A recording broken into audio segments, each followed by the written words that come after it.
নমস্কার সম্মানিত ভিউয়ার্স, আমার কাছে আছে এখন পানি লাউ অলরেডি আমি কাটিয়ে রাখি দিছি। আজকে আমি পানি লাউ আর মুগ ডাল দিয়ে বানাইমু লাউয়ের ঘন্ট। খালি পানি লাউয়ের ঘন্ট না, তার লগে বানাইমু আজকে আমি বাঁধাকপির শাক। লাউটা বালাটিকে দইলি আর এদিকে লাউ দেওয়া হয়ে গেছে আর অলরেডি বাঁধাকপি কাটিয়ে আমি সিদ্ধ দিলাম। আর মুগ ডালটা দইলিও বালাটিকে জল গরম হয়ে গেছে দিলে মুগ ডালটি। আর আমি সবসময় মুগ ডালটা কাঁচা বানাই, কারণ কাঁচা আমার খাইতে ভালো লাগে। লাউটি কাটিয়ে দিয়ে রাখিছিলাম, দিলে লাউটি ডাইজার লাউ এক লগে সিদ্ধ হয়ে যাব।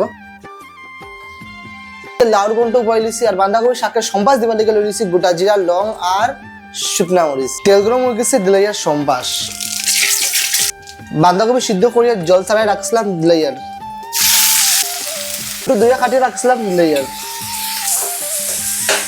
কালারের লেগে হলুদের গুঁড়া, লেগে জিরার গুঁড়া, সুগন্ধের লেগে ধনিয়ার গুঁড়া, স্পাইসি লেগে কাশ্মীরি লাল মরিচের গুঁড়া, ওর মতো লবণ দিলে আর স্বাদের লেগে দিলের কাঁচামরিচ।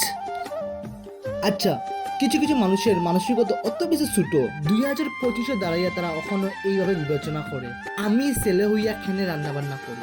আচ্ছা, কোন জায়গায় লেখা আছে আমার দেখাও যে ছেলেরা রান্না বান্না করতে পারতো না? আসলে সমস্যাটা আমার নিয়া না আমার রান্না বান্না নিয়া, আমি অহন পর্যন্ত বুঝতে পারছি না। যাই হোক, কেউরও কথায় তো আমি আমার নিজের শখের জিনিসগুলো ছাড়তে পারতাম না। আমার মতে প্রত্যেকটা মানুষের সব ধরনের কাজ জানা থাকা খুবই বেশি দরকার। যাই হোক, ওদিকে আমার মুগ ডাল দিয়ে পানি লাউয়ের ঘন্ট সিদ্ধ হয়ে গেছে, এখন সম্বাস দিবার লেগে আমি প্রস্তুত।